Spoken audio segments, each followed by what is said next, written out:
ராதிகா, வணக்கம். தற்போது நாம் திரையில் பார்த்து கொண்டிருக்கூடிய அந்த காட்சி சமூக பேரவலத்தின் உச்சம் என்றே சொல்லலாம். எதிர்கால தலைமுறை உருவாவது பள்ளியிலிருந்து தான் சொல்லுவார்கள்.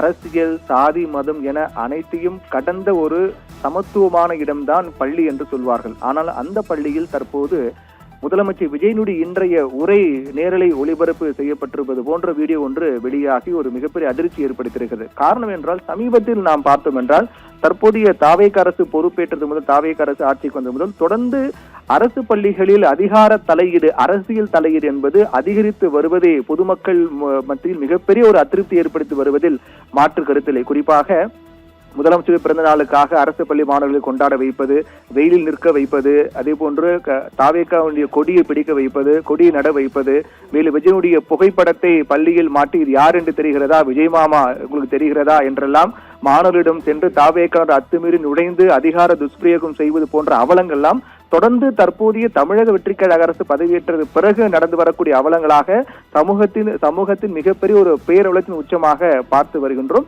அதற்கு பல்வேறு தடைகள்லாம் கூட விதிக்கப்பட்டிருக்கிறது. அதாவது தடை விதிக்கக்கூடிய அளவுக்கு அரசு தலையிட்டு தடை விதிக்கக்கூடிய அளவுக்கான இது போன்ற ஒரு அநாகரிகமான செயல்கள் என்பது மாணவர்கள் மத்தியில் அரசியல் திணிக்கப்படுவது என்பது கடும் எதிர்ப்பை எதிர்கொண்டு வருகின்றது. இந்நிலையில் தான் அதன் தொடர்ச்சியாக தற்போது இன்றைய தினம் கரூரில் முதலமைச்சர் விஜய் பேசினார். மக்கள் சந்திப்பு நிகழ்ச்சி நடத்தி அந்த கரூர் உயிரிழப்பு சம்பவம் தொடர்பாகவும் கடந்த திமுக ஆட்சி குறித்து பல்வேறு குற்றச்சாட்டுகளை முன்வைத்து தொடர்ந்து அவர் பேசினார்.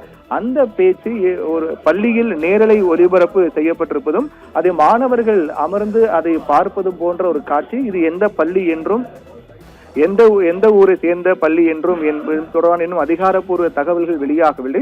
இருந்தாலும் இது போன்ற ஒரு காட்சி என்பது பள்ளியில் மாணவ மாணவிகள் ஒரு பள்ளி வகுப்பறையில் அமர்ந்து கொண்டு முதலமைச்சர் விஜய் பேசக்கூடிய அந்த காட்சியை மாணவர்கள் பார்ப்பது போன்ற ஒரு வீடியோ என்பது எடுக்கப்பட்டு அது இணையத்தில் வெளியாகி வைரலாகி பல்வேறு கண்டனங்களை பெற்று வருகிறது. ஏனென்றால் இது நேற்று முன்தினம் தான் பள்ளிக்கல்வித்துறை அமைச்சர் ராஜ்மோகன் மிக முக்கியமான உத்தரவு ஒன்றை பிறப்பித்திருந்தார். அதாவது இனி வரக்கூடிய காலங்களில் பள்ளிகளில் அனுமதியின்றி எவரும் உள்ளே நுழைய அனுமதி இல்லை என்றும், அரசு நடத்தும் அதிகாரப்பூர்வ நிகழ்ச்சிகளை தவிர பிற விழாக்கள், அரசு அதாவது கட்சி சார்ந்த விழாக்கள் அல்லது அரசு சாராத எந்த ஒரு நிகழ்ச்சியும் பள்ளிகளில் நடத்தக்கூடாது என பள்ளிக்கல்வித்துறை அமைச்சர் ராஜ்மோகன் தெரிவித்திருந்தார்.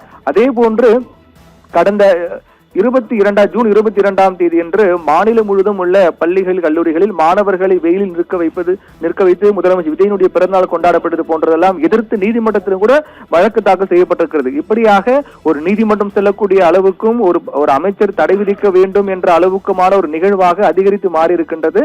தற்போது பள்ளிகளில் அத்துமீறி நுழையக்கூடிய அரசியல் சார்ந்த நிகழ்ச்சிகள் நடத்துவதற்காகவும், குறிப்பாக தாவேக்காரர் உள்ளே சென்று முதலமைச்சர் விஜயனுடைய புகைப்படத்தை மாட்டுவது, புகைப்படத்தை மாணவர்கள் மத்தியில் காண்பிப்பது, விஜய் குறித்து பேசுவது போன்ற நிகழ்வுலாம் தொடர்ந்து நடைபெற்று வருவது, அதற்கு தடையும் விதிக்கப்பட்டிருக்கூடிய அளவுக்காக நடைபெற்று வருவதை பார்க்கின்றோம். ஆனால் அதையும் தாண்டி தற்போது ஒரு பள்ளியில் மாணவ மாணவிகள் பார்ப்பதற்கு ஏதுவாக ப்ரொஜெக்டர் ஏற்பாடு செய்யப்பட்டு திரையில் அவர்கள் பார்ப்பதற்கு ஏதுவாக முதலமைச்சர் விஜயுடைய கரூர் உரையை நேரலை ஒளிபரப்பு செய்யப்பட்டிருப்பதும் அது தொடர்பான வீடியோ காட்சி வெளியாக இருப்பதும் மிகப்பெரிய கண்டனங்களை பெற்றிருக்கிறது. உடனடியாக இது எந்த பள்ளியில் நடைபெற்றது, எந்த இடம் என்பதை கண்டறிந்து தமிழக அரசு பள்ளிக்கல்வித்துறை உடனடியாக கடும் நடவடிக்கை எடுக்க வேண்டும் என்பதுதான் ஒட்டுமொத்த மக்களுடைய கோரிக்கையாக இருக்கின்றது. ராதிகா.